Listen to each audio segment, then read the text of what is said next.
The home of the French Grand Prix and the venue for the 10th, the final, the deciding race in the Fia GT Championship for the year 2000. Hello, I'm Martin Haven.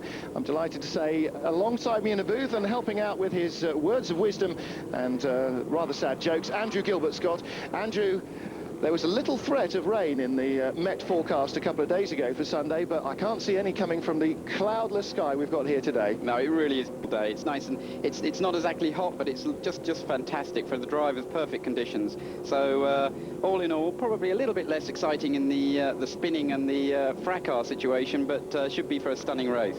Well, we've already had cars departing. You often get this, even a couple of cars going off in the warm-up. But as you say, no return through the disastrously wet conditions that the championship has been struck by. It seems almost at every turn this season it's going to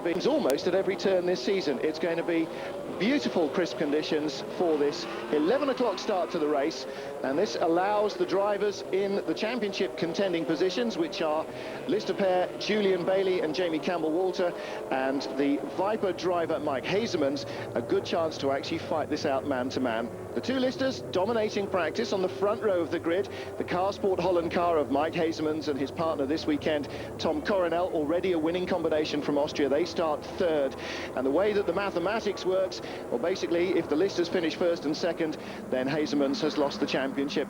If the Julian Bailey car finishes down the order, Hazemans has to win, with Julian in second place, or to be second place, he needs Julian to finish all the way down in sixth position at best. So it is stacked a little bit in favour of Julian Bailey and Jamie Campbell-Walter in the Lister, but still I think we're really going to be seeing a very competitive battle. The time's very, very close in this morning's warm-up, and the Lister drivers were quite surprised they were so close.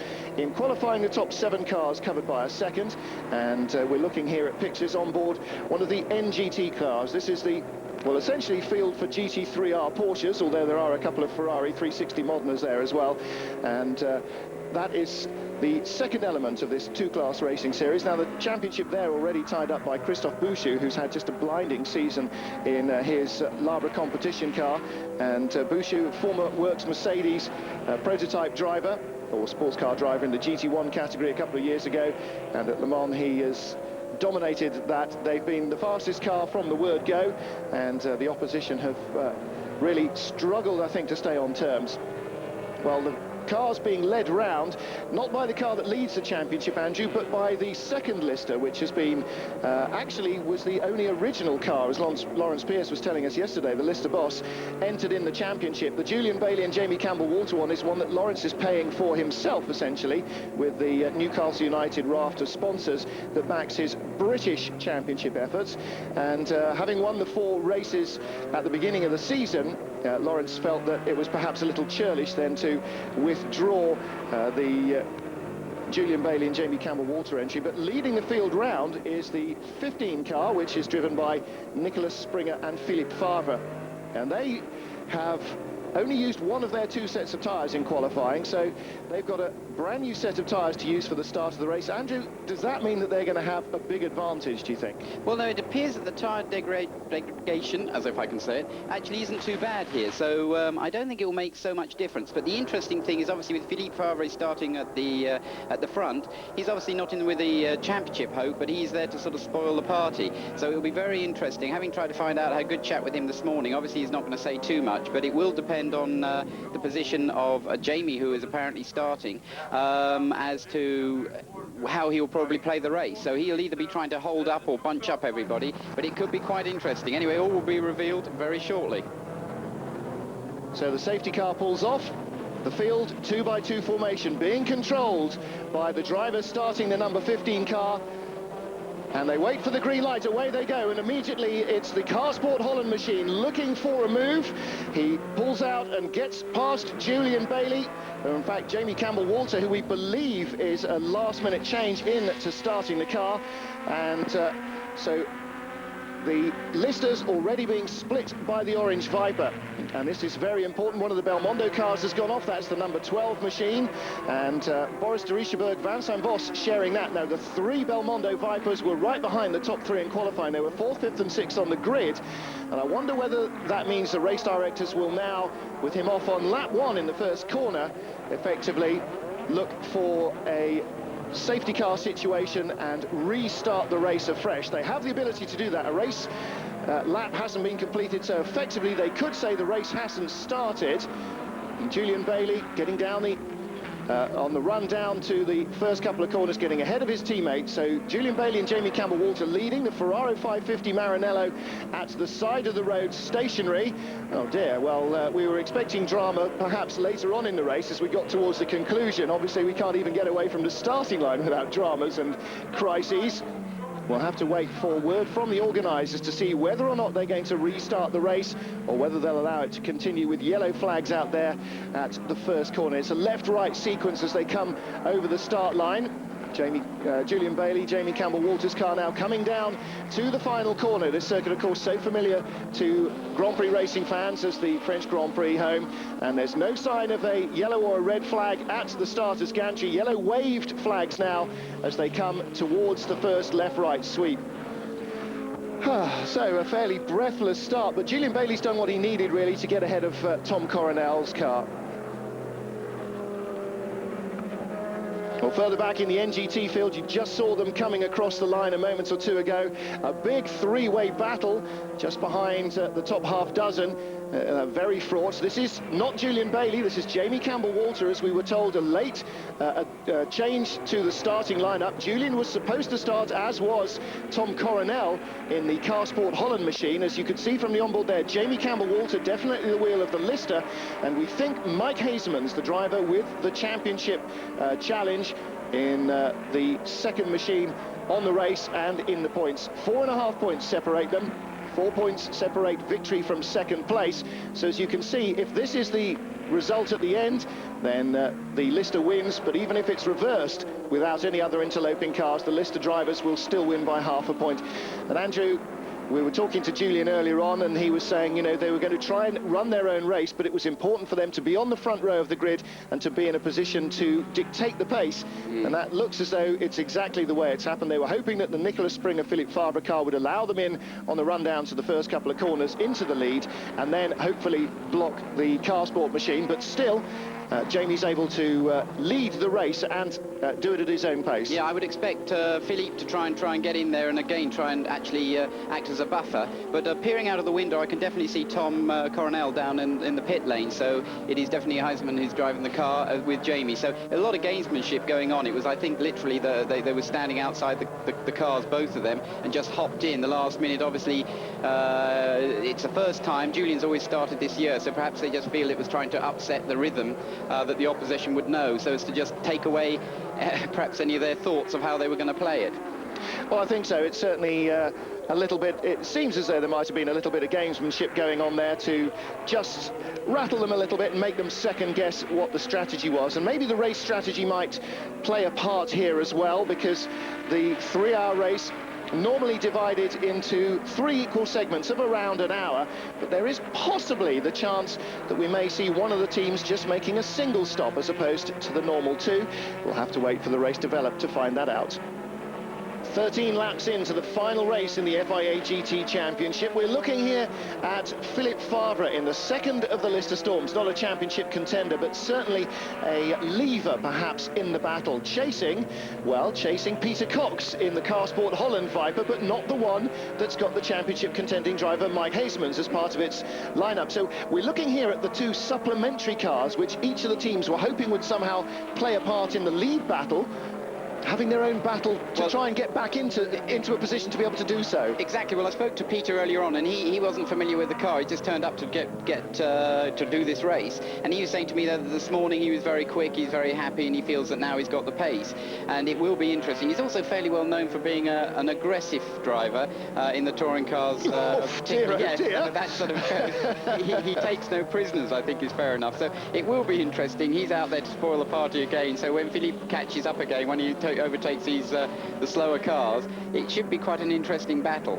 I think so too, yeah. Yes, Peter Cox, as viewers will be seeing later on, shortly after midday, when we run our review of the Euro STC Championship, where he's been racing the Honda Accord all season. Yeah, very, as you say, very aggressive and in super touring, it's absolutely the way you have to drive these things, absolutely flat out, and no prisoners at all, because, any slight wavering on the throttle and the rest of the field will spring past. But yes, very graphic show there as he ran down into the final chicane, just how little shrift he is giving everybody in traffic. So, yes. Now, out front, still Jamie Campbell-Walter leading for Lister in their number 14 car, their lead car. There's confirmation on screen. The gap come down, though, to 3.0. Oh, no, it hasn't. It's gone up from 1.86 to 3.03. Jamie's last lap, 138.5, and Tom Coronel's last lap, 139.2. Now, 0.7 of a second of a lap between the two of them, and that doesn't sound like an awful lot. And if you were talking about a 10-lap Formula Ford race at Silverstone, it wouldn't be. But in over 3 hours, if the list is even half a second a lap quicker, then Car Sport Holland guys have really got to pull something out of the bag. At the moment, Jamie knows he's got fuel in hand. He knows that he's got to stay out of harm's way.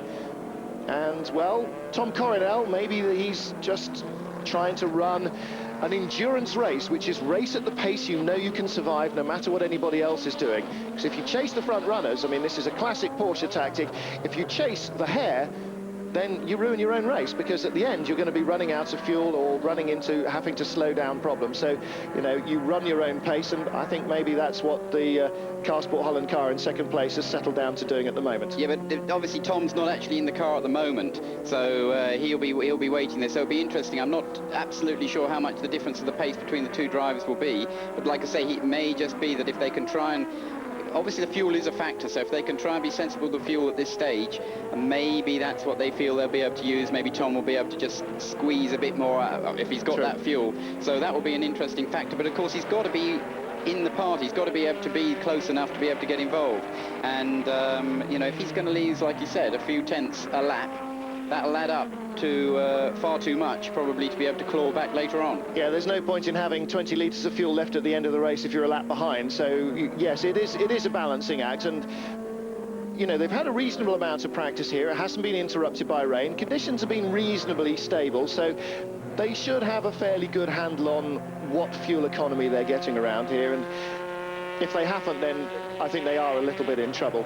You're looking there at the Chirot car, the Labra competition car that leads the NGT class. This is the Christophe Bouchou car, and already working his way through the slower of the GT class cars, the GT2 Porsches, as opposed to the GT3Rs. The car ahead of him is Franz and Nico Witt, a German father and son combo. Now, this is a very early stop for what is essentially Christophe Bouchou's main competitor, and has been all season in the NGT class, the 77 Red Bull racing car. Luca Riccitelli and Hans-Jörg Hofer have run this car almost all season. Now they're in a pair of Red Bull cars, and Luca Riccitelli in this car has been joined by Dieter Quester, who sports car fans will know need no introduction to, and ditto for Hans-Jörg Hofer's new partner, Bob Wallach, who is probably needing no introduction to any motor racing fan across the planet.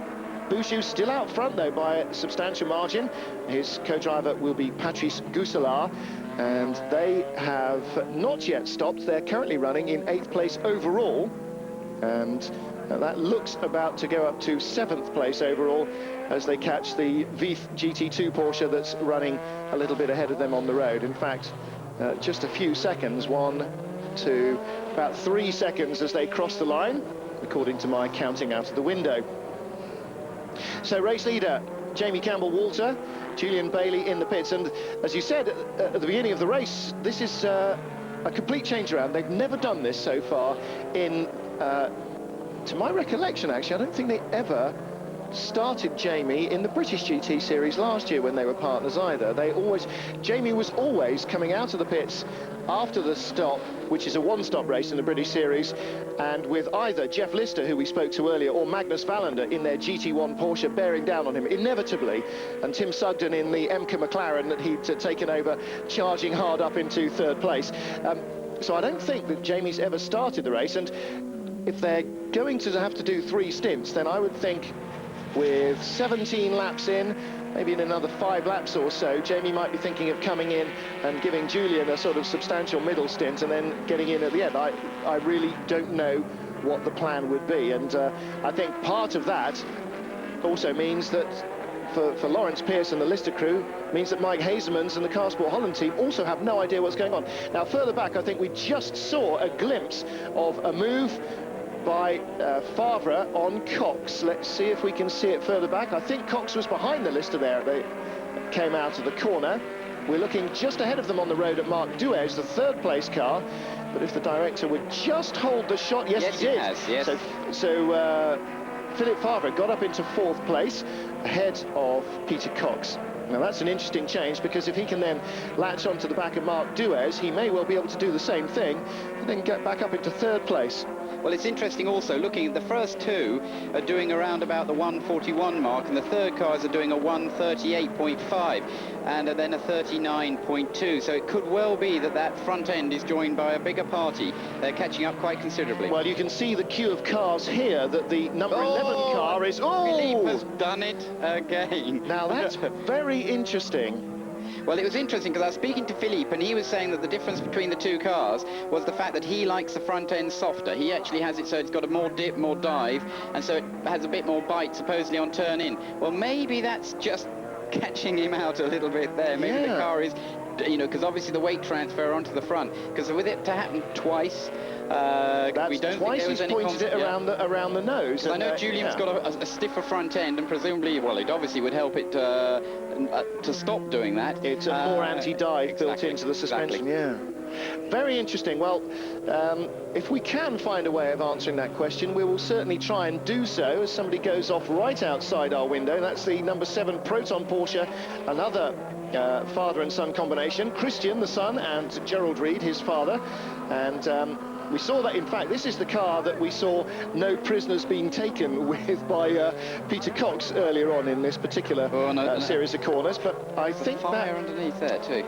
Yes, he obviously believes that something is alight. I think it's probably just burst an oil line and a little blaze going on. Always good to see, I think, drivers having to put out their own fires. Always impresses me. Placed fire extinguisher there. He obviously parked it deliberately. I would have thought, though, that there might have been a handily placed marshal beside it. Perhaps that's just me. Well, the oil flags are out then on the run down to that final chicane, just before the hairpin that ends the lap. And so I do think a split oil line. Jamie Campbell-Walter comes through there with no problems. Oh, but right behind, somebody else has found that oil. Somebody else have found the oil. I'm looking out the window and I can see... the Belmondo car has come over the gravel. That's Marc Duez. Timmy Sugden came down that same escape road, or not escape road, but over the concrete rather than making it all the way through. And I really think in this low morning light they need to be waving that oil flag a lot more. Now they've taken it in, which is a very bizarre concept, with cars going off left, right and centre. However, so Jamie Campbell-Walter avoids, dodges that bullet, as I believe we would probably say if we were doing the American Le Mans series instead of this, and still leads the race. 19 laps in, maybe 6 or 7 from the opening of a 3-stop pit window, maybe 5. We saw a few crews getting ready on the pit aprons earlier on. That may well be for some more NGT changes. I have to say I'm very surprised that we saw the 77 Red Bull car coming in so early. They've dropped down right now out of the top 20, and I feel that might have been more of a problem than a scheduled stop. Well, that's how we are then, some 19 laps into this 3-hour race. Jamie Campbell-Walter and Julian Bailey, the championship leaders, on top, ahead of championship rival Mike Hazemans in the second-placed Viper. More in a moment. Jamie Campbell-Walter leading, but under a penalty for passing under yellow flags, and he must come in for a stop-and-go penalty, and very soon as well, I think.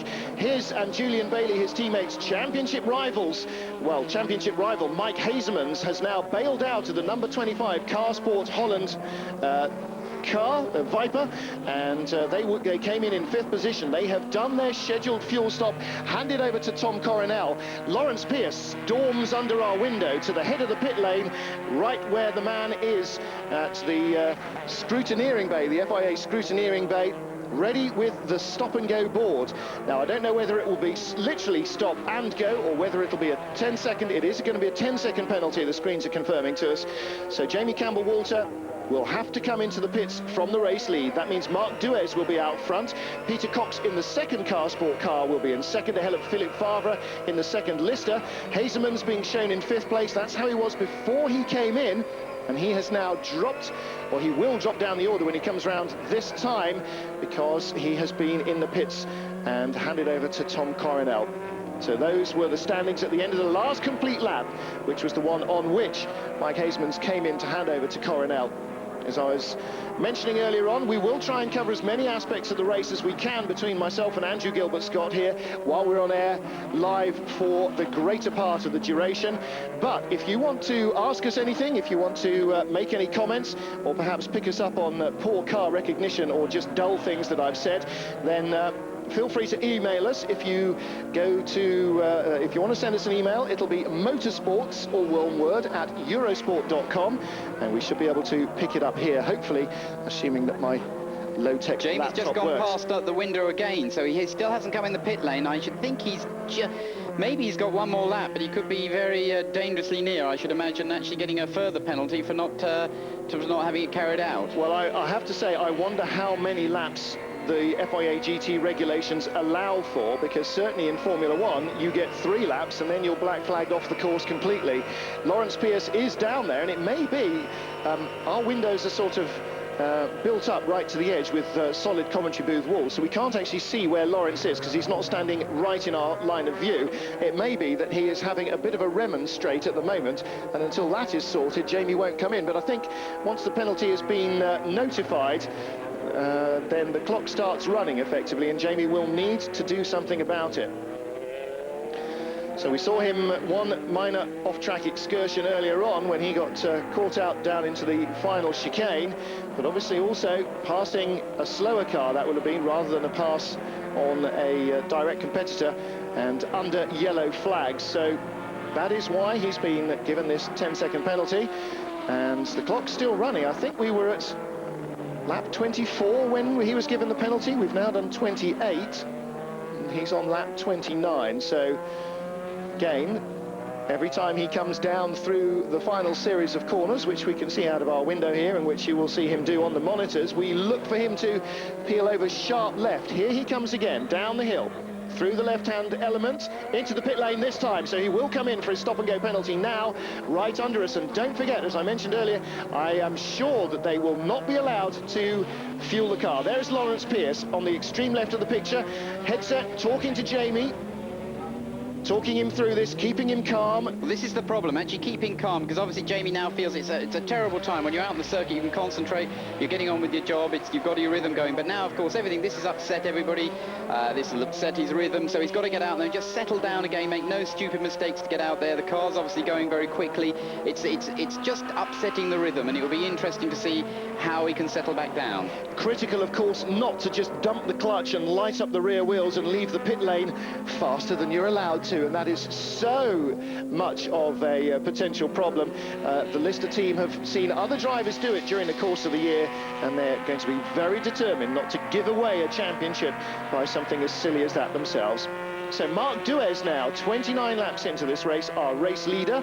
Peter Cox in second place. A Belgian leads a Dutchman. Philippe Favre, the Frenchman, in third place. A very Gallic flavour at the moment to the top 3. In fourth place after his stop-and-go, Jamie Campbell-Walter. And to bring you up to date with what happened to Tom Coronel after his pit stop, he is currently lying 7th. Now, Jamie Campbell-Walter being shown by the timing screen as having made a pit stop, because of course he's triggered off the pit entry barrier with or a counter with his transponder, but it's not a race pit stop. That will be his stop-and-go penalty. So I will undoubtedly say, well, they've already made 2 pit stops. When did they make the second one? Later on, Andrew. Just remind me of that, won't you? No. Right, let me dig a hole bigger than even I can fill. So here is our new race leader then, Marc Duez, and he's sharing this car with Paul Belmondo, who runs 3 Vipers in the Belmondo racing team. Second place, you can see the second Car Sport Holland there. That's the orange Viper, just going past one of the 360 Moderners. That's one of the JMB Racing Ferraris, and going past Christophe Boucher there's the third place car, Philippe Favre. Now Favre, of course, sharing with wealthy German driver Nikolaus Springer, who started his season with British long-distance ace Peter Hardman. Springer very much a part, as Lawrence Pierce was telling us yesterday, of the Lister operation. Not just a driver, not just a car owner, but part of the business, Lawrence said, and very much a part of the business. So clearly he will take over from Philippe Farber for the middle stint, and I think with the way that the championship is balanced, being partially a team patron as well as one of the drivers, I think that Springer will probably restrict himself to as few laps as he thinks he can decently get away with. Well, here is the better placed of the two Pennzoil Porsches. This is Magnus Wallander, who started, the Swede, who's done a lot of his racing recently. There he is, the yellow and blue colours on his helmet. And Wallander is bolting in his teammate to take over for the middle stint of what I'm sure will be a double stop session, as Jeff Lister was telling us earlier. So Nigel Smith getting in, and Magnus Wallander. The drivers are allowed to help each other doing their belts and so on, and radio clips and all the other stuff, but only fueling may be done by the crew, and only 4 men over the wall, as they say in the States, or 4 men working on the car at any one time. No tyres for them, and that is pretty bold. Their Dunlop tyres haven't always been an answer for the Michelins of the Chirot Porsche that has won the championship here, but going for a double stint on their tyres. So it'll be interesting to see how they fare in terms of lap times, directly comparable, of course, with their teammates, who are a few spots behind them on the racecourse. Interestingly enough, I can just see Tom's just done a 1:38.1, which is basically 2 seconds quicker than everybody else. And obviously he's really on it. The car's obviously good. So I noticed when they drove off, there was a bit of gravel that fell out from underneath the car. So obviously there was a bit of an excursion that took place earlier on. But that's obviously an impressive lap time. Obviously he's on the new tyres, so again it'll be interesting to see what the drop-off is. But Jamie's obviously still hasn't got himself back up to speed. He's done a 1:40.2. So as I said, it's the 2-second difference, which obviously could bite into the lead, as I would say, that Jamie has, obviously only over Coronel, as he's lying in 4th place. Well, Jamie at the moment in 4th place, as you say. 5th place man Patrice Gosselin is 45 seconds behind Jamie, and 27 seconds further back is Tom Coronel. So Jamie has got a buffer, but not a big enough buffer for a pit stop where he'll still come out ahead of Coronel, or where Julian Bailey will still come out ahead of Tom Coronel. So the battle now, well, the plot thickens. However, for Jamie Campbell-Walter and Julian Bailey, as long as the Carsport Holland car of Hazemans and Coronel doesn't finish either 1st or 2nd, doesn't matter where it finishes, because they're 4.5 points ahead already. You only get 4 for 3rd place. Even if the Lister pair don't score a thing, 3rd place is simply no good for Hazemans. He must be 1st or 2nd. And right now, despite that stop-and-go penalty, still the number 14 Lister, rather than this teammate car of Philippe Farber, the number 15 car, is in the driving seat. Yes, that's true. I mean, obviously all will unfold more as the pit stops take place, and we can see the number 15 car is in. So we presume 14 will be, I should imagine, follow shortly. I would think they'll give them a lap or two. So that means that they will come in. We've currently done 32. I would think they'll come in on lap 34 or maybe even lap 35, just to make sure that there is no chance of a car still being stationary while the championship leaders come in. They certainly don't want their teammates to be there and to have all that confusion. That cost them their first ever potential race win at Donington Park last year, and being boxed in is something they will desperately want to avoid. So Philippe Farber out, Nikolaus Springer in, and that will, well, certainly give a chance for the Coronel car now to potentially move up 1 spot, because I think that although the Farber car was ahead of the Carsport Holland machine when he came in, with I don't think Nikolaus Springer would have too much problem admitting that he's not on the front-running pace, certainly of Tom Coronel, who is, I think, still putting in some pretty prodigious lap times. Again, his last lap, 1:38.8. No, his last lap now, wow, 1:37.5. Yes. That's fastest lap of the race. So this is it. Tom is, and you know, with the other cars ahead of him that have got to make the pit stops, this is really what is needed. And the problem, one might say, of course, is they did make that pit stop fairly early, and maybe that's a sign they're using more fuel, or it might just be that they wanted to get Tom in that car and really turn in some very quick laps. Well, here is the second Carsport Holland car coming in from 2nd place, Peter Cox, and he will step out. Yes, he will, to hand over to David Hart. And this is very much an all-Dutch setup, racing for Holland, if you like, although that's much more associated, obviously, with Jan Lammers. But still, the change goes on, and as we cut away from there, I think they're going to go for tyres as well. Having seen how effective they've been on the Hazemans and Coronel car, I'm pretty sure I'd go for tyres, aren't you, Andrew? Yeah, well, they're definitely there. The fuel, they've just finished the fuel, and I can see the car being jacked up, and they're just putting the wheels on now. So that car will be out very shortly. So the caption, as it says, Marc Duez still race leader on lap 34, his fastest lap of the race of 1:38.3, currently doing 1:41.3s, and that gives you an idea of how much the tyres have dropped off. Don't forget, everybody's starting races on one of the pairs of tyres that they had for qualifying yesterday, and almost all the cars will have used both sets in qualifying. The FIA nominate which pair of, or which set of the two sets of tyres for the qualifying day you must race on, and then obviously you go out and doing most of your qualifying running on the other set and try and keep your race starting tyres as and fresh even as possible. quicker lap time there by Tom Coronel. He's just done a 1:37.4, which again is extremely quick. Jamie's done a 39.4, so he is eating into that, and obviously we're expecting Jamie to be in the pit lane fairly quickly, or fairly soon. Definitely. Coronel 2 seconds quicker than Jamie Campbell-Walter and 4 seconds quicker than race leader Marc Duez.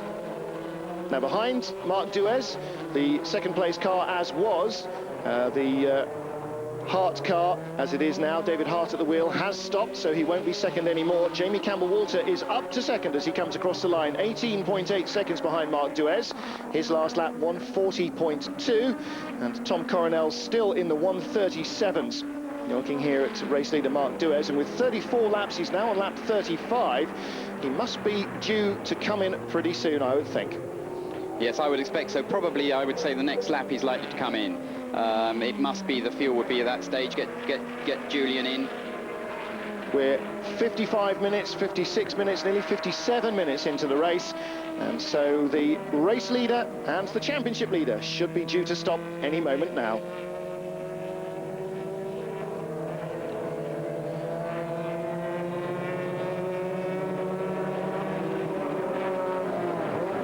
Marc Duez, the race leader, 35 laps he's now on as he comes around the Magny-Cours circuit here for the 10th and final race in the FIA GT Championship. Behind him, Jamie Campbell-Walter, who has led the race from the start.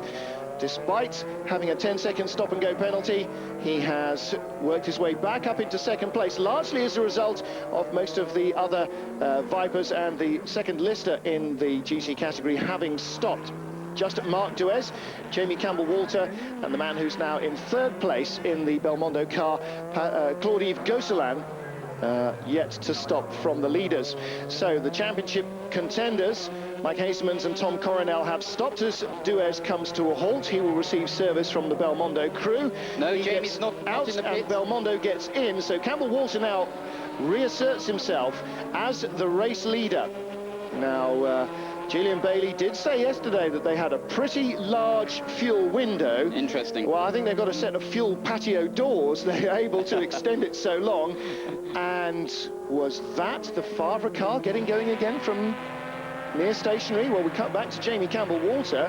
Just for a moment there, it looked as though the Favre, and it is the Favre and Springer car at the Adelaide hairpin. Nicolaus Springer at the wheel. And we've seen Philippe Favre spin twice, pointing the car round on the nose under braking, and immediately Nicolas Springer being caught out by exactly the same thing. Now, you were saying earlier, Andrew Gilbert-Scott, that Philippe Favre does like a bit of a softer front end, and it doesn't seem to be working. It may give him more bite, but it seems to be biting back as well. Well, yeah, and it seems so extreme. I mean, they've been running this car over the few days, and they haven't been having this, obviously, this problem. It may well be that they've had a damper go down on them, and or they've got a problem with the roll bar there, because it's so ridiculous. The car is obviously incredibly sensitive, and directly it jacks up on one of the front corners. It just pivots around it, and you know, for Philippe to do that relentlessly, I mean, you get a feel for where the car is, and for him to do that a few times, and obviously to see it straight away with Springer in the car, I would say that probably a damper problem that's making the car very unstable. Well, that's exactly what they can afford on that car. What they really can't afford, though, on the Campbell-Walter and Bailey cars. Still our race leader on lap 36 now, and in he comes. So the race leader again comes into the pits, this time though for fuel service. I'm sure they will take tyres, and I'm sure that Julian Bailey will get in now. So there is Jamie Campbell-Walter ending his first stint, and he did promise that he'd come up and bother us later, so we may yet get a chance to chat to him if he can manage to work his way up here in the middle hour of the race, in between showing you the roundup of this year's Euro STC and what happened earlier this afternoon, or this morning as it still is, in the Formula Renault Euro Cup here. Of course, these are all elements of what will be Eurosport's Racing Weekends package next year, centring around the Fia GTs, as that's a 360 Modena, parked nose into the gravel. Well, Julian Bailey is getting into the Lister Storm, as you can see. Unfortunately, the bright sunlight reflecting so badly on our screen, we're going to almost have to take the timing screen's word for it, but very calm, cool and collected. Look at that, no rushing, no hurrying. I mean, it looks as though they're swapping over in practice and just, you know, well, yeah, the dampers seem to be okay. Why don't you go out and, you know, see what you think? It's a very professional driver's attitude, because obviously this kind of environment, it's the easiest thing to panic. So what you do, and obviously Julian's a master of this, he just settles down, super relaxes. So it looks far too relaxed, but inside there's a focus, attention to a detail. He's going through all the rhythm. He will have been told how the car's handling, obviously, from Jamie, and I think he obviously looks, they're in a fairly good situation. The car's obviously quick, whether it's actually quick enough, because Tom's obviously doing very quick laps, but it'll be interesting now to see immediately what Julian can do after a couple of laps and everything's warmed up. The other thing, of course, is that you can't do anything else to the car until you finish the fueling, and so he knew that until he heard the air hammers, there was no need to worry at all, because you've still got another 15 seconds before you need to be ready for the car to be dropped down, so you have the, you know, brake on and the gear in. But also, don't forget, the Car Sport Holland car came in after 26 laps. Bailey and Campbell-Walter did 36 laps, so they must have been loading that thing up with fuel again to give them another huge middle stint. And then again, the chance maybe to do some jiggery-pokery with their fuel window. As I said earlier, their fuel window is really a set of fuel patio doors. They've got a huge, huge margin, it seems. And they will have definitely filled that car right up. With Julian in there, he'll want to do a decent length stint in that, and he'll do as long as he can. So that car will be absolutely full up to the brim. So they managed over, oh my goodness me, the 39 car very sideways there. David Hart just getting in too hot and scaring himself a little bit, I think, there for a moment. Certainly recovered it nicely.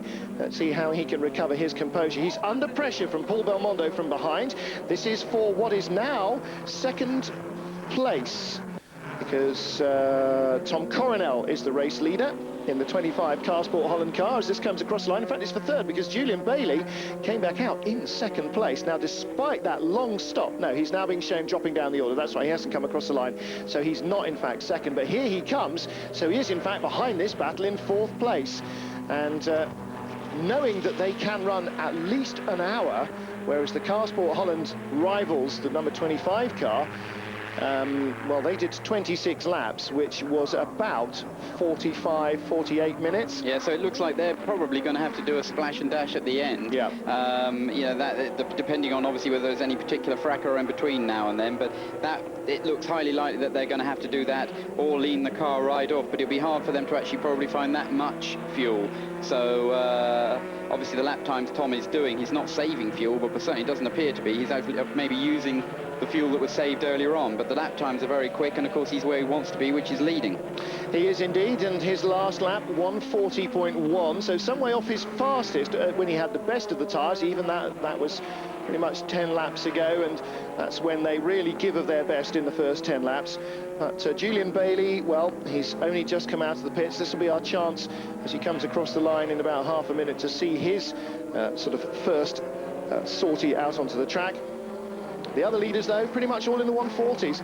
Coronel, 140.1. David Hart in second place, 140.7. So clearly he has regained his composure. Coronel's last lap, 140.8. And Belmondo in third place, 140.5. Catching up on Hart a little, as we see Tom Coronel, the race leader. And so, yeah, 140.8 for the race leader, 140.7, 140.73 for Hart and Belmondo in second and third places. And Bailey just about to come to the line. He's coming down through the final couple of corners. And if he's not down in the 136s or 137s, I will be a bit surprised. So Julian Bailey crosses the line, 141.7. I am a bit surprised, but there was traffic ahead of him, so he may have been, and close-ish behind him, so he may just have been feeling the car out on his first flying lap. So our race leaders then. Tom Coronel, as we look back here, this is one of a pair of the Gt cars. And the 52 car, that is the Christophe Bouchou Patrice Gousselin car. That is the NGT class leader at the moment, yet to stop. And they are leading their category. Tim Sugden in second place, yet to stop also and hand over to Steve O'Rourke. And they will stretch their opening and closing stints as long as possible. O'Rourke will do about 20 minutes in the middle of the race, which is his normal kind of strategy. Bob Wallach in third place in the class, incidentally, in the number 79 Red Bull racing car with Hans-Jörg Hofer. So that's the top three in the NGT category. In fourth place is the number 57 Art Engineering car of Fabio Mancini, who started it, and Giovanni Luca Coloni, who will take over in the middle session. It's pretty much the way that the GT class breaks down, although as Jeff Lister was telling us, it's touch and go as to whether they can do the full hour, and he was saying if they don't get a pace car of some kind to slow the pace down and save them a bit of fuel, then they might be in splash and dash territory. So in the last 10 laps, the pits might be a pretty busy place, Andrew. Yeah, well, they would really rely. They're 30, looking at it, they're sort of 31 seconds behind. Obviously, a pit stop with no tyre change, a splash and dash is very, very quick. But even so, they do need to do that. They're currently lying fourth. Tom Coronel's currently lying first, which obviously means that the championship, they're currently losing the championship in the position they are. So they need to respond. And Julian's just done a 39.0, and Tom has done a 38.0, so still Tom is pulling away by a second a lap at this stage. So this is not going according to plan for the Storm team, but obviously very much upset with that stop-and-go penalty they had earlier on. Well, there you see one of the Pennzoil cars spinning. As that was happening, I was just watching Nikolaus Springer losing a place to the number 22 GT class Porsche, one of the 911 GT2s. That's Franz and Nico Wieth, the father and son combo. And well, there's the Adelaide hairpin problem that everybody has talked about. Contact between drivers. That's the Robert Nern Jeff Lister car. Now that one hasn't, oh, it has stopped actually, so that might even have been Jeff Lister, who was up here with us earlier, experiencing the curse of the commentators there, as he got the 39 Car Sport Holland car of David Hart inside him, and contact was made, spinning around the lighter Porsche. But then he was on the outside, and that's pretty much always your fate, I think, if you're in that sort of situation. So this is first and second on that looks a bit that does terminal. look a bit of a right-hand rear puncture. And well, there's Jeff. It's being shown on the screen still as Robert Nern in the 51 car, but it's also being shown as having made a pit stop. So I would have thought that probably Jeff Lister would have been in the car, but I'm certainly not going to stake any money on that. The last lap, looking down on the screen here, Tom Coronel and Julian Bailey have done identical lap times, so maybe maybe that sort of the rot has stopped, and maybe Julian now be able to respond. Well, yeah, Julian's last lap was a 1:39.0. Tom ahead of him, of course, on the road. His lap was a 1:39.0, and then Julian's just come across the line 1:39.6. So he's sort of caught a bit of traffic or whatever. I can't believe that a driver of Julian's experience is fluctuating by more than half a second a lap. So, yeah, but they are still the fastest two cars on the track. But oh no, they're not. Who's that doing 1:38.0? That can't be right. It is the number 10 Belmondo Viper with Anthony Kumpen, the Belgian driver at the wheel, is the fastest car on the track at the moment. In position 1:38.6 he is 11th place, but I have to say I'm surprised that he is going quicker than either Bailey or Coronel. With no particular disrespect to him, I would definitely expect them to be the two quickest cars on the track at the moment, as they have been all the way through practice, with the exception of qualifying. Aha! The pit board for the Car Sport Holland goes out, and what does it say, Andrew? Peering out, it actually says fuel. But the word above it in white sticky tape, which they don't normally have, but they've made up specially, says... Yes, save fuel. And I don't think they're talking about cheap race fuel either. I think that they're desperate to try and get some fuel back. And that was the next comment I was going to ask you. What will a splash and dash cost in time? I wonder what the pit entry and exit, I haven't calculated the exact time they'll need. Bailey's lap, including his pit stop, was over 3.5 minutes. But of course, you know, a full tyre change, and they had to wait and etc. So that will. But I think you've got to go from a 1 minute 38 lap to maybe a 3 minute lap. Yeah, it's probably something around that, I suppose. So it's going to cost. It's certainly going to cost. Eurosport live at Magny-Cours, and we have just seen a change of lead. Julian Bailey in the race lead from the 11 Belmondo Viper. Right behind him, there it is, the yellow machine. Paul Belmondo has held off Julian Bailey for over 10 laps, and now Julian Bailey, as he has done so many times, lining him up down the start-finish straight, and then scything by into the first corner. He got bored of trying at the Adelaide hairpin. He found there was no dice there, and so he's pulled something out. He's come up with a little innovative move there. Unexpected. Every lap for the last 10, he's followed Belmondo all the way down to the Adelaide hairpin, and there he didn't bother. He just sneaked down the inside, got a much better run out of the first corner. And Andrew, so often we see that in motor racing. When you have tried and tried and tried at a certain point, you've got to throw something completely different into the mix to try and catch the driver out, because he obviously wasn't expecting it there, and Julian Bailey now back in the race lead. Well, that's right. I mean, if you show yourself all the time, then everybody knows where to protect, and obviously they know what you're going to be trying to do. So that's why very often, if you feel that you've got a good overtaking manoeuvre, you don't want to show your hand, you'll just wait, and then you'll do you'll do it in an aggressive move, but make sure it sticks. And obviously Julian just waited, felt that he obviously got a good exit speed from the corner before, and just make it stick.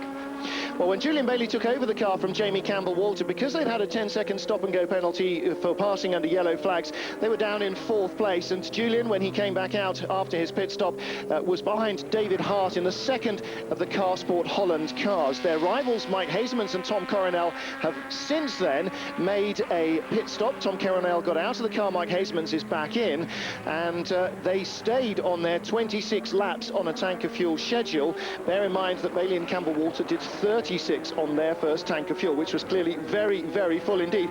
As you might expect, starting on the front row of the grid with the upper hand, jam the thing full of fuel, hope to stay ahead of your rivals into the first turn, and then hold them up all the way. You can stay out longer than them, and that immediately puts them on the back foot, and that seems to be what's happened. This is the order at the moment. The David Hart car in 3rd place. Took Julian Bailey 2 or 3 laps actually to get past him after the pit stops, but I think he was just being doubly cautious, because of course it was the teammate of the Mike Hazemans Tom Coronel car, and there's always just the suspicion that, you know, if you don't quite get the move done perfectly, there might be a little bit of unintentional contact. And I'm sure, you know, the skeptic inside Julian Bailey was just making double sure when he finally made the move. Well, since then, Andrew, he's raced right up behind Paul Belmondo in the number 11 Viper, and then, as I said, 10 laps bottled up behind. Now he's shown his hand, and he's back in the lead of the race. But still, the number 25 car in 4th position, on a very different fuel strategy to the listers, and you've been beavering around down in the pits. What can you tell us about how the Car Sport Holland see the race? Well, what it is, they've actually said that the car is using too much fuel and too much oil, not just because of the circuit and the conditions it is, but it's actually the engine. They're using the same engine that they ran at Le Mans and a few other places. The engine is just using too much. It's too old. It's obviously not as efficient as it should be. So they won't obviously say, it won't say everything, but the long and the short of it is they're going to have to put more fuel in than the lister. And if you work out that it goes in at about 2 litres a second, and say 15 litres, probably a total running time through the pits, or total track loss time, then will probably be somewhere near a minute, hopefully under a minute for them. So that still puts them right in contention after Julian obviously will have to make his pit stop. So it's quite an interesting one, and it's still a long way to be, a lot to go before the decision is made who's actually holding the trump cards at the moment.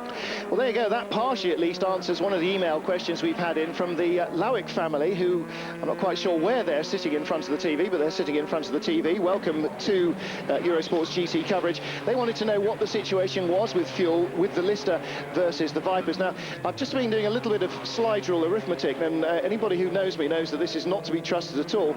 But so far, the Car Sport Holland team, although they said that they had been more economical in the second run with Tom Coronel than in the first, did the same number of laps, 26 laps, and their 2 stops so far have taken them 86 minutes from the start of the race to the start of their second stop. So I'm figuring roughly 43 minutes a stop. Now, if we extrapolate that, they stopped last at 12:26 on lap 52. Lap 78 should come up for them around 5 past, 10 past 1.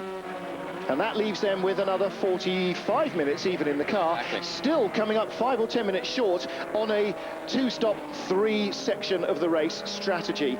So, unless they are really saving something, I don't think we've seen evidence of it into that second stop, because it was the same number of laps. Now, if this one goes longer, then obviously Mike Hazelmans, as he said before he got in the car, is able to save a bit of fuel, and that may bring them back into the same fuel pit stop window that we think the Lister is going to be able to do, which is stopping on the hour, every hour.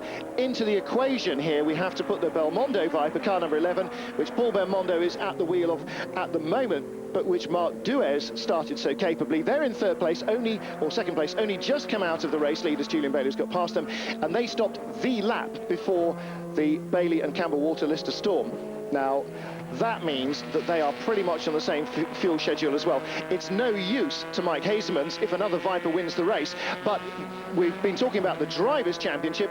Lister and Paul Belmondo Racing are also racing for the Teams' Championship here, so that may have a knock-on effect with regard to one of the 2 titles that Lawrence Pierce and the Lister team are hoping to win here. Yeah, it also sort of confirms what Tom was saying to me, because obviously that Belmondo car is the Viper as well, and it's obviously getting better fuel consumption than Tom's car, so it would indicate that the engine is using more than it should.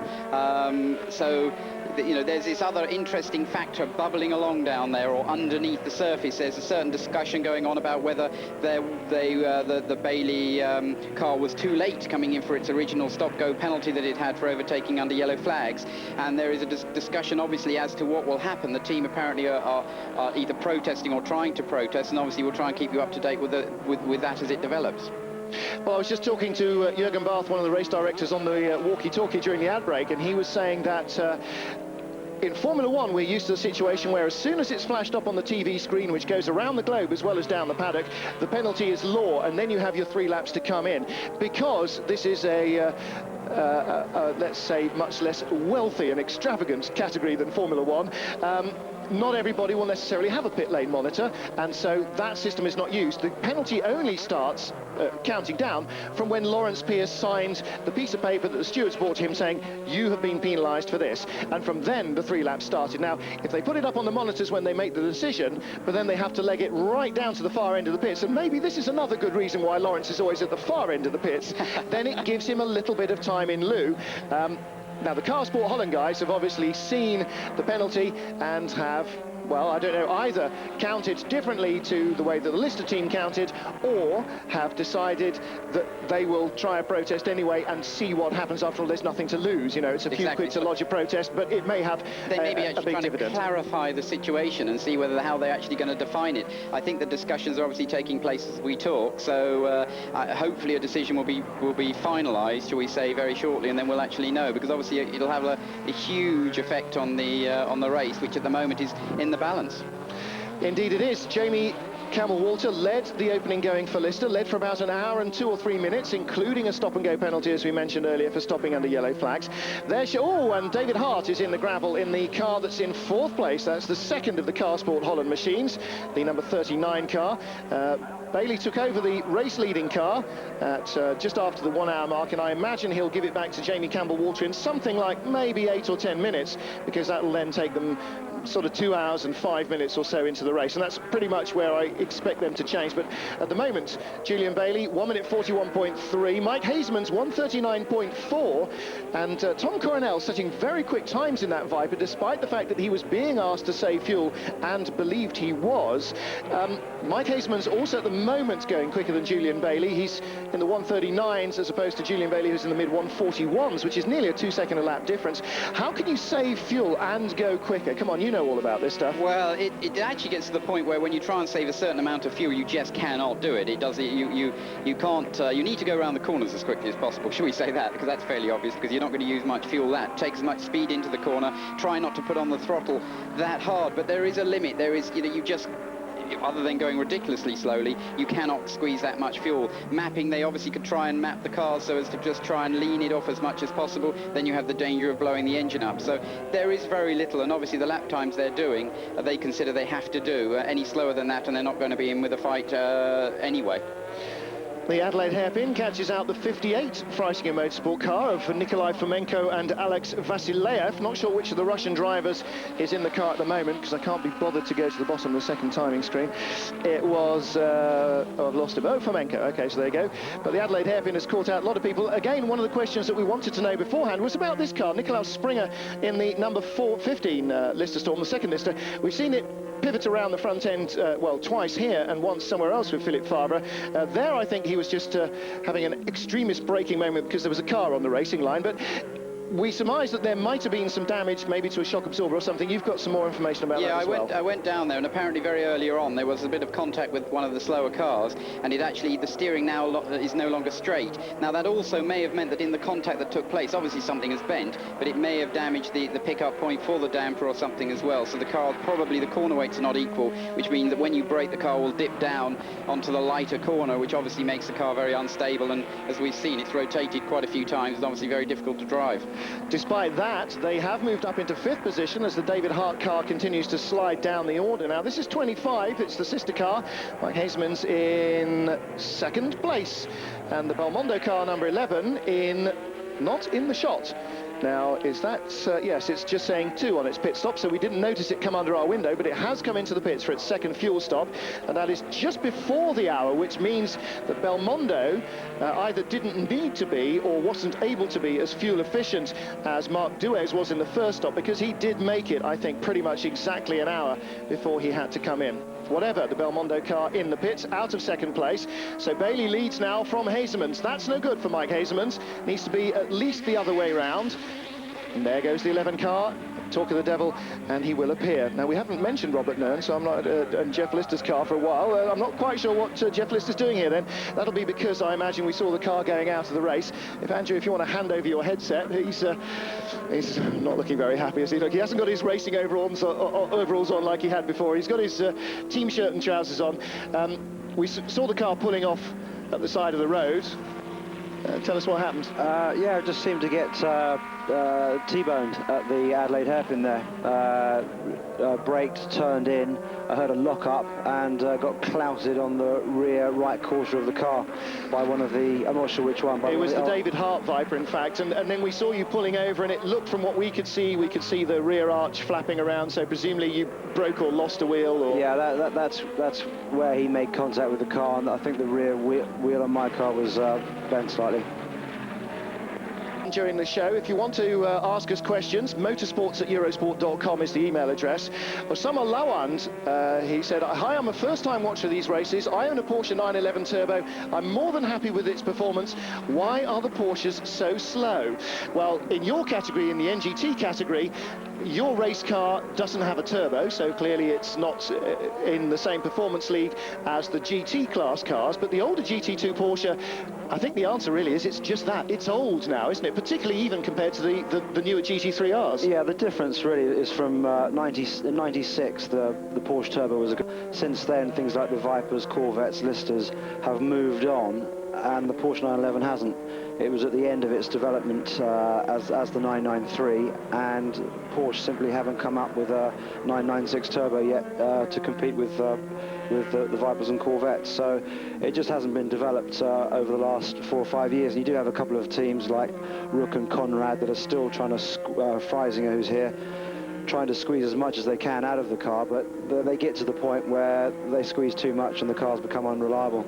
The performance barrel is pretty much empty as far as the GT2, or as we refer to it here, the GT category car is concerned, that the Porsche Turbo, as you say, you're really trying to squeeze blood from a stone now, and as the others continue with their development, whether it's private, like the Lister team, very much a self-contained unit, they build their own engines, even though it's based on Jaguar's Le Mans winning V12 7-litre engine, or whether it's the factory Viper team, the Orica team, that have continually developed that car over the best part of the last decade. As soon as you stand still in motor racing, you don't stop, you go backwards.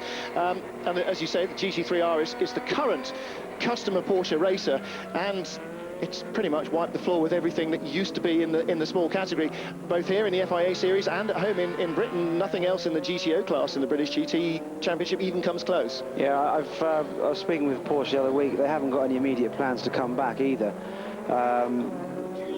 They launched the Carrera GT at the Paris Motor Show a couple of weeks ago, so maybe that'll be the platform of their new GT car in 2003.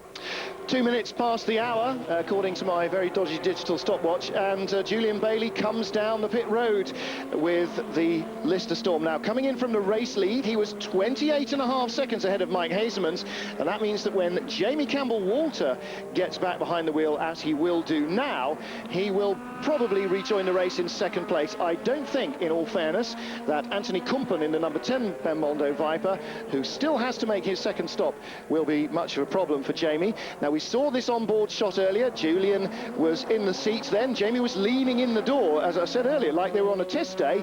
Oh, chat, chat, chat, and Julian was casually doing up the belts. And I mentioned then that not only was that because he doesn't have to worry about being concentrated until he hears the air hammers taking the tyres off, because he knows up until then they're still doing the fueling and nothing else can happen, he can't leave, but also because they're taking on so much fuel. Now, not only, as we've heard from Andrew, has the Carsport Holland Viper got a little bit of a consumption problem in terms of fuel, oil and, I should think, sweat and tears as well, but the Lister seems to be particularly raxed, and having started on the front row of the grid, taking on a big dose of fuel for the first stint. They're doing it again, and Jamie Campbell-Walter leaves the pits. And that's another reason there why Lawrence Pierce always likes, whether it's in the FIA series or last year in the British series, to be right at pit exit, because then you can just drop the car and Jamie can nail it out onto the track. And Jeff Lister and Tim Sugden, who have joined me here, along with their respective co-drivers, well, Magnus Wallander, quite often last year was coming herring up behind Jamie as he took over the car in the British GT series from Julian Bailey. And I think at the beginning of the year, certainly Bailey was very much regarded as the ex-Grand Prix driver, the kind of superstar in the team. But I don't think there's as a viewer, I don't think there's an awful lot to choose between them in terms of pace. Would that be your sort of view on the pair of them, do you think? Yeah, I think that's fairly true for a lot of the top teams in the championship. You know, either in the NGT or the GT category, the top 3 or 4 cars in each category both run, you know, they run very good, quick, experienced drivers. So I think there isn't one driver, I don't think, in any category that's dramatically quicker than anyone else. Well, we've just been speaking to Jeff Lister, whose car sadly has been the subject of an unwarranted attention episode with a 39 Hart Viper, which incidentally has, I think, pretty much retired. We saw it in the gravel earlier on.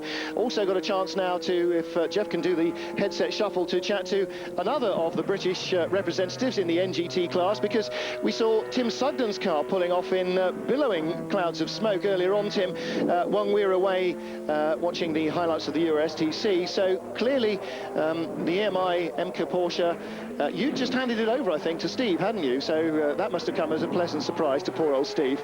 Yeah, I think it was a shame. The car was going very, very well today, and Steve had taken over. I think Steve had done maybe something like 10 laps. I'd gone off to try and get a drink and recover a little bit. And he was going very well, doing 48s, and one of the quickest second drivers out there at the time, and the engine just went. So what a shame. I think the car was running very well. Definitely a shame, and it's not a great way to end the season for anybody to have their car either blow up on them or get knocked off. You like to make the mistakes yourself whenever you can. Well, we're going for a short advert break at the moment. Mike Hasemans and Tom Coronel's car still leads. Julian Bailey and Jamie Campbell-Walter, the championship leaders, in third position, and everything very finely balanced. Stay with us, we'll be back in a moment. Leads 90 laps into the 10th and final race in the FIA GT Championship. This was the time situation between the championship contenders. Julian Bailey and Jamie Campbell-Walter leading the race by over 25 seconds from, well, Mike Hasemans and Tom Coronel, of whom Mike Hasemans is in the championship battle with Bailey and Campbell-Walter. Bailey and Campbell-Walter lead the series by 4.5 points. Hasemans chases. Second place is no good to him, especially if Campbell-Walter and Bailey win.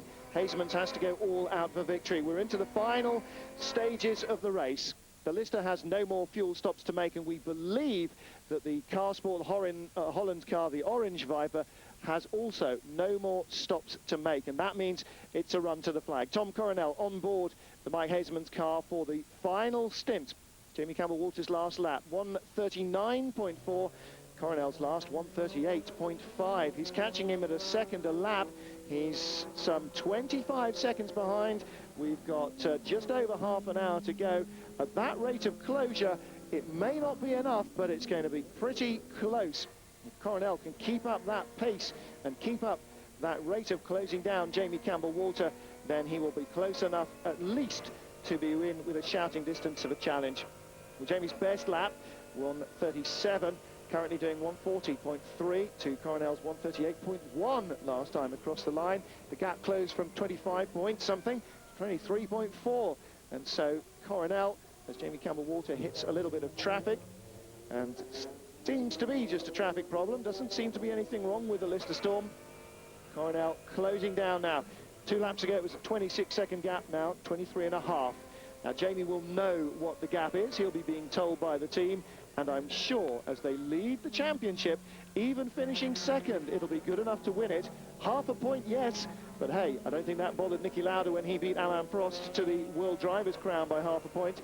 It'll be enough for Bailey and Campbell-Walter to finish second behind Hasemans and Coronel. They'll still be champions. So Campbell-Walter really no need to rush.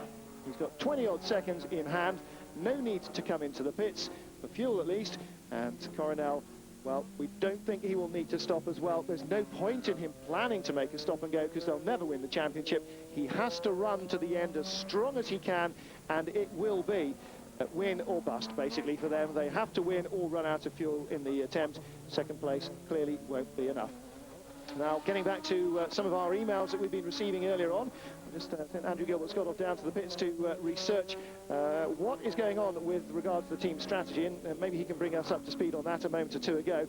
But I did say before the race that it's your opportunity via email to contact us at motorsports@eurosport.com and send us an email with your questions or to correct anything stupid that I say. So obviously, having been talking to Jeff Lister and Tim Sugden about the NGT class, GTO as it is in the British GT Championship, saying that the Porsche 911 GT3R is pretty much the class of the field in there. Somebody took great pains to point out to me immediately, and I think probably within a couple of seconds, that of course the TVR Speed 6 has won in that class and has won the last 2 rounds of the British Championship in that category. And it wasn't Martin Short, the man who builds and races them either. So thank you very much, Matthew Johnson. I only open my mouth to change feet normally anyway, so we'll put that right. Across the globe, certainly, the GT3R is not just in terms of numbers, but in terms of result, the dominant car in GTO, or NGT, or the GT class in the American Le Mans Series. But yes, the TVR Speed 6 has been A, very fast, B, a race leader, and finally, at Spa at Silverstone, a class winner in the NGT category. Courtesy very much of the efforts of Martin Short. Now there is Tom Coronel just diving inside one of the NGT cars that looks like it should be blindingly fast, but tragically isn't one of the Ferraris, and I think that was the Philippe Alliot car. He is down in 1, 2, 3, 4, 5, 6, 7, 8, 9, 10th place in class behind all the, pretty much all the currently running Porsches. So no problems there for Coronel, and Coronel taking no prisoners in traffic again. Here's the NGT leader though, car number 52, and Christophe Boucher has got back ahead of Luca Riccitelli. We saw earlier on that Riccitelli stopped early, and then for the main portion of the middle of the race, it's been a pit stop decided lead between the 52 car here that was on pole by a comfortable margin and led the early going, and the 77 car, the Riccitelli car, which has been vying with it for the lead. Now they're running first and second in class. They are 28.3 seconds apart though, Boucher having the advantage over Riccitelli. Magnus Wallander in third place in that category in the G-Force Porsche, the Pennzoil, the yellow car that you may catch a glimpse of around the back. Well, Jamie Campbell-Walter leading the race. Julian Bailey's out of the car. What did he have to say for himself, Andrew? We saw him earlier on screen, but what's the feeling down there in the 2 camps? Well, yes, I mentioned to him, obviously, just to see his reaction regarding this possible infringement of the stop-go penalty, but he actually said they know nothing about it, and although I didn't speak to Lawrence, apparently he hasn't said anything about it. So I believe that that probably is not an issue. It was just something that was maybe a bit of hope in the other camp. Julian are very hot, and he says that the car is handling extremely well, but that the brakes are going away slightly, which would probably be normal by this stage of the race. That is, the front brakes are just going away, so the car tends to lock up the rears a bit easy, which sometimes we see on screen. The car just a little bit loose at the back end as he gets to the end of the straight. But he said other than that, they feel very confident. The car's running very well, and obviously their fuel consumption's been very good. So, like I said, he looked hot, but comfortable with it all. Now, I've got a question for you. While we're talking about brakes particularly, one of the big differences between cars in this series and cars at Le Mans and in the American Le Mans series is to see one of the Freisinger Motorsport cars with a left rear puncture is their brakes. In the American Le Mans series, cars run on carbon brakes, even in this class, but here and in the British series as well, I think they run, certainly here, they run on steel brakes. Now, how does that affect at all the life of the brakes in the car? I mean, if they were carbon, would they be still strong at the end as they are at the beginning, or do they fade as well? Well, they will fade eventually, but they have a much better life, and they have a lot better braking system. They do stop the car obviously much quicker with less effort. But yes, we can see there quite a lot of warning ahead to the cars as he's flashing his light. But yes, the brake systems will fade more with being steel brakes, and by the end of this race, there is a fair amount of braking at this circuit, as I think Tim was maybe saying earlier on.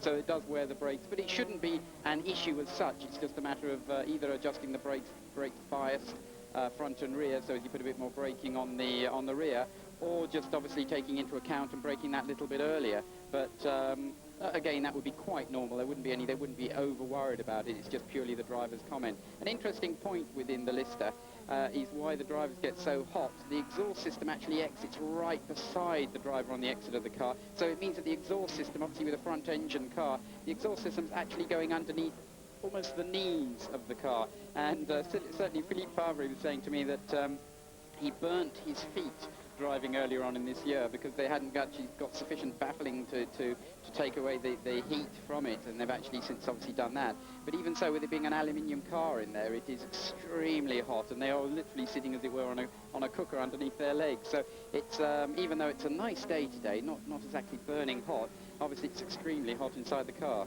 And very much that will be the case as well for the Vipers, and indeed for the Porsches and the other cars in the NGT category, because they're steel-bodied cars, which obviously transmits the heat well from wherever the source is, and particularly for the big front-engine cars with those monster exhausts wrapped around the driver like part of the roll cage. All right, they're outside the paper-thin bodies, but still, you know, in the American Le Mans series, we've actually recorded pedal temperatures of 200 degrees Fahrenheit inside the cockpit, so they're still pretty hot.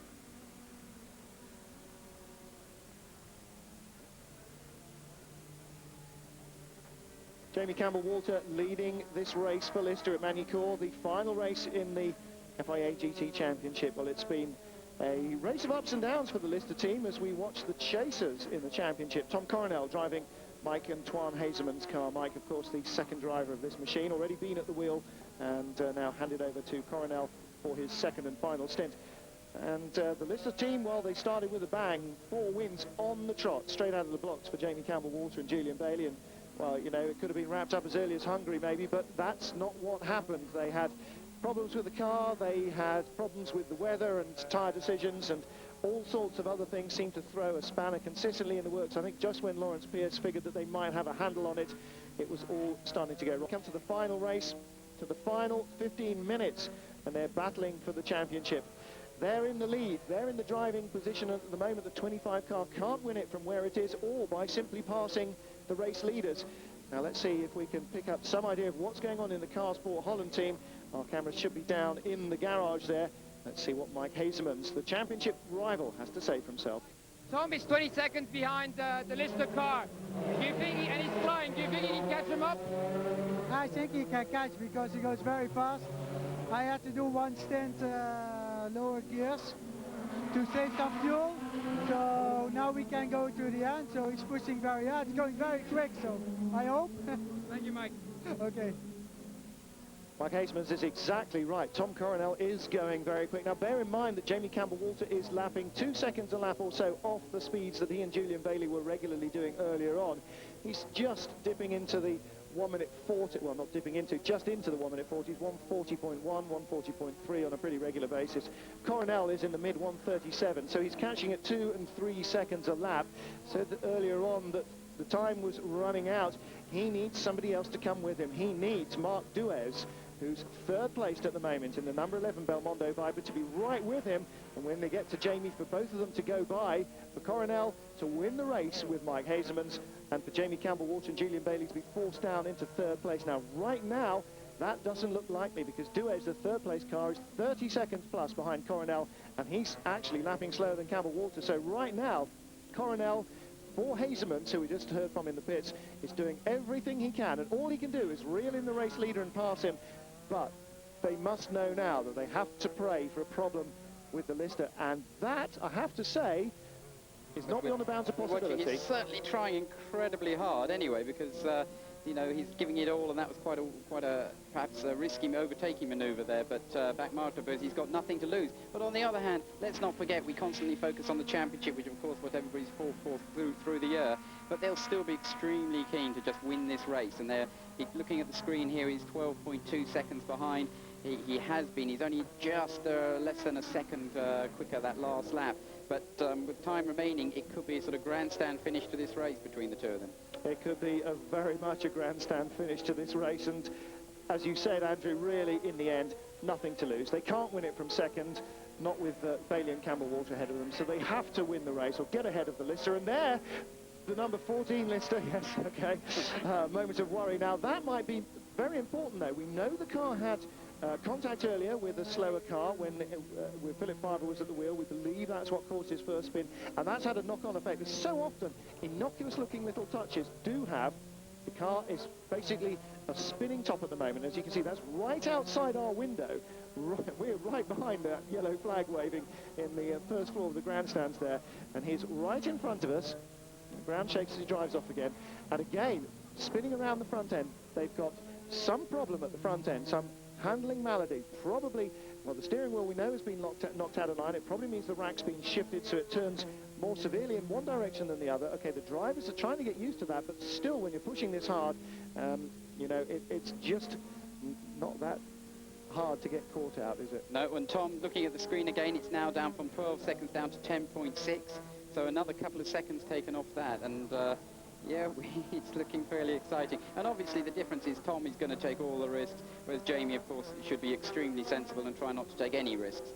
That would be a ludicrous situation to get himself into, unnecessarily taking risks. Because now on the screen we can actually see it's nearly in the single frame to actually see both the cars.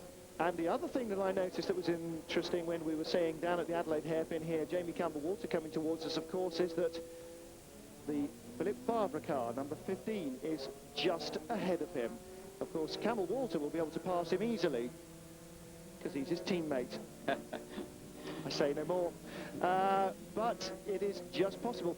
Actually, the point I was going to make earlier, a moment or two ago when we saw the Favre car spinning, is that if it does retire with Paul Belmondo's cars in third and fourth places in the race, the team's championship, which is still a Lister possibility, they're battling with the Belmondo team, might have been quite seriously affected then if the Favre car was to drop out of the race. Still in the balance, I think, between the Lister and Belmondo teams. I have to say, my maths isn't good enough to keep that going in my head, as well as the championship battle. So we'll continue to concentrate on that. There is Favre, there is Campbell-Walter. And it's a long wait, though. It's still a long wait. Oh, look, 10 he's seconds. giving it everything. That's Coronel's fantastic. flying in second place, though.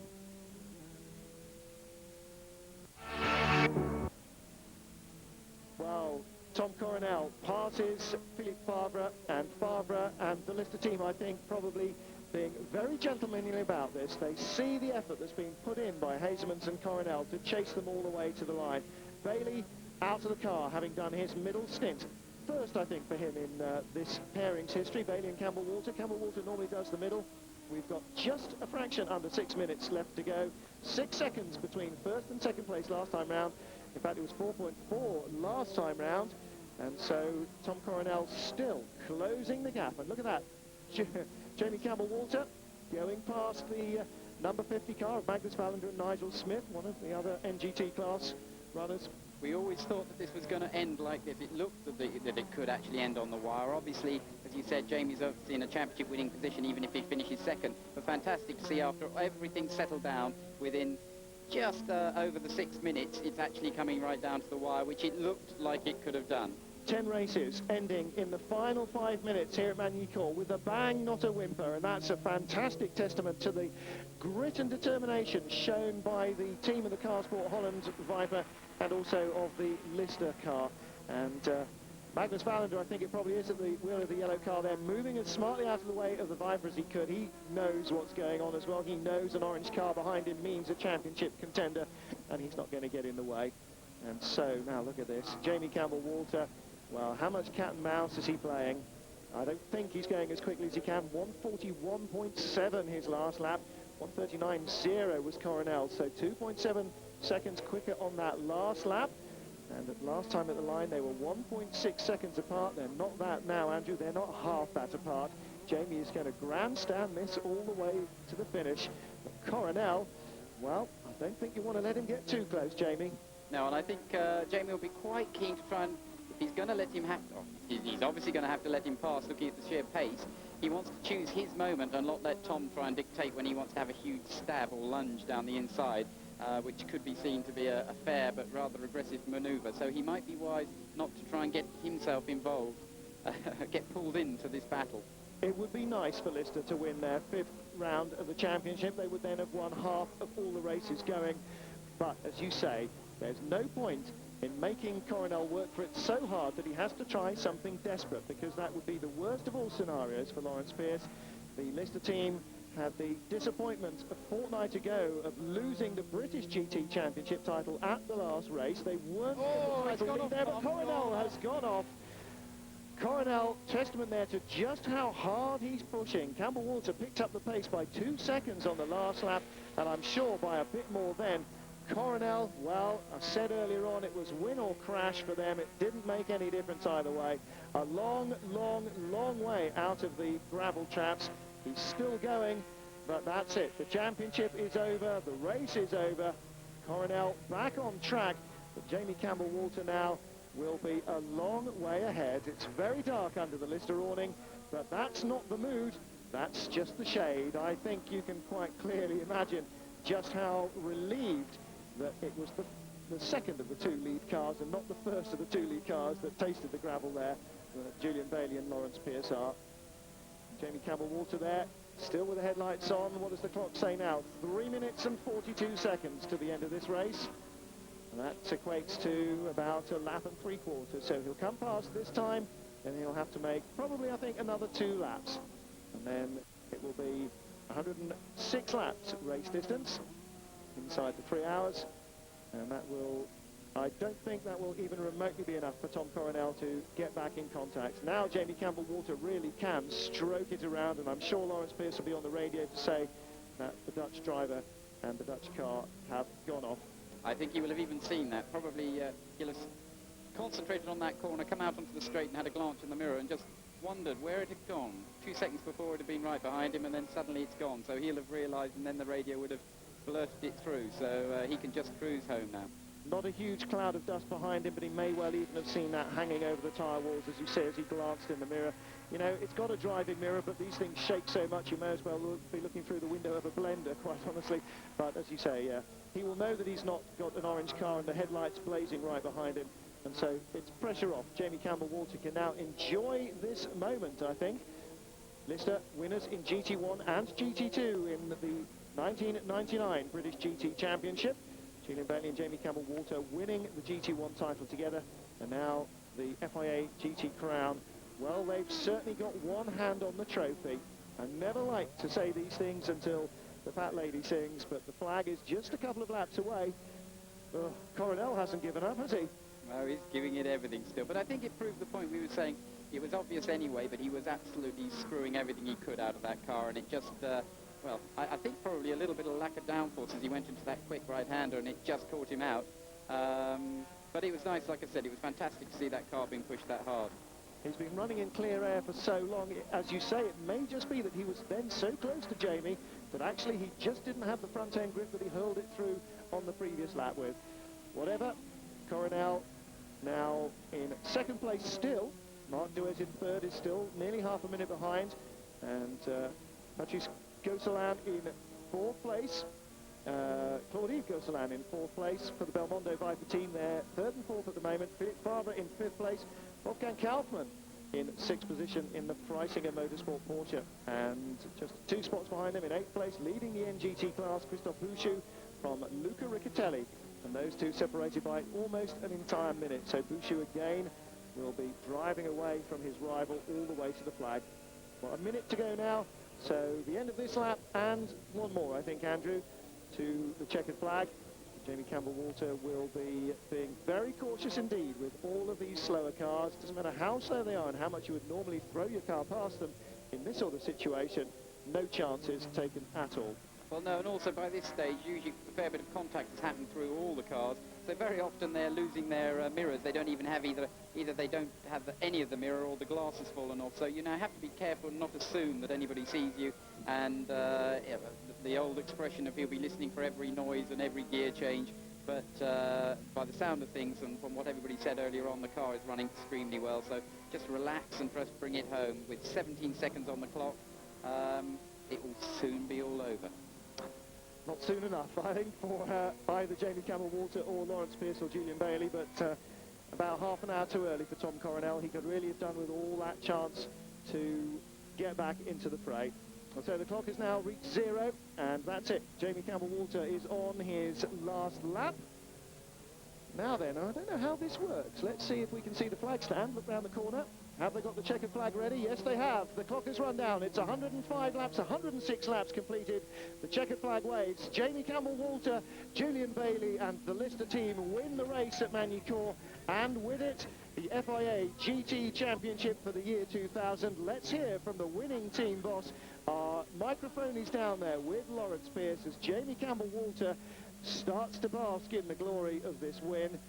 We'll try and catch up with Lawrence Pierce. He's been pretty tight-lipped in front of the cameras this weekend. He's been a bit more forthcoming in the privacy of the trailer.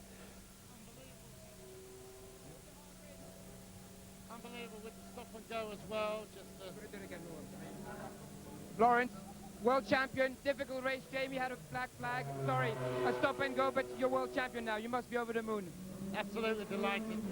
They both driven absolutely brilliantly today. Apart from the stop and go, of course, I don't know why we had that. I don't think that was our fault. I think it was all on the circuit. Jamie went off. He was off the road when he passed the other car. He couldn't do anything about it. So I don't know what. I need to see some video of that. But Are you going to party tonight? I think so.